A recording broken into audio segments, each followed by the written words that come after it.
আজকে নিয়ে চলে এসেছি নিম বেগুনের রেসিপি, যার জন্য নিম গাছটা কিন্তু প্রথমেই তোমাদেরকে দেখিয়ে দিচ্ছি। আমার নিম গাছটা খুবই ছোট, তারপরও আমি এখান থেকে দুটো ডাল ছিঁড়ে নিলাম, কারণ নিম বেগুন খেতে ইচ্ছে করছে অনেক দিন থেকেই, মেয়েও বলছিল।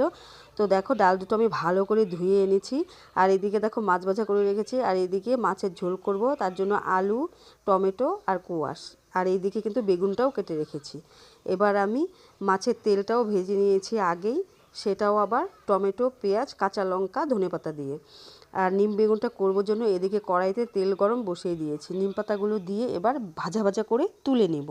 তো দেখতেই পেলে আমি নিম পাতাগুলো দিয়ে দিয়েছি। এবার কিন্তু ভাজা ভাজাও আমার হয়ে এসছে প্রায়, এবার নামিয়ে নেব। নামানো আমার কমপ্লিট।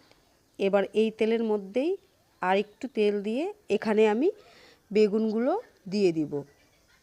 বেগুনগুলো হলুদ লবণ দিয়ে মাখানো ছিল আগের থেকেই, যার জন্য এখন আমি আর হলুদ লবণ কিন্তু কিছু দিব না, অল্প হালকা লবণ দিতে পারো। আর এইদিকে নিম পাতাগুলো কিন্তু গুঁড়ো করে নিচ্ছি, দেখো কি সুন্দর ভাজা হয়েছে, একদম গুঁড়ো গুঁড়ো হয়ে গেল। বেগুনটা ভাজা হয়ে এসছে, এবার গুঁড়ো করে নিম পাতাগুলো দিয়ে নামিয়ে নেব। দেখো আমার হয়ে গেছে, আমি কিন্তু নামিয়ে নিচ্ছি। এবার নামিয়ে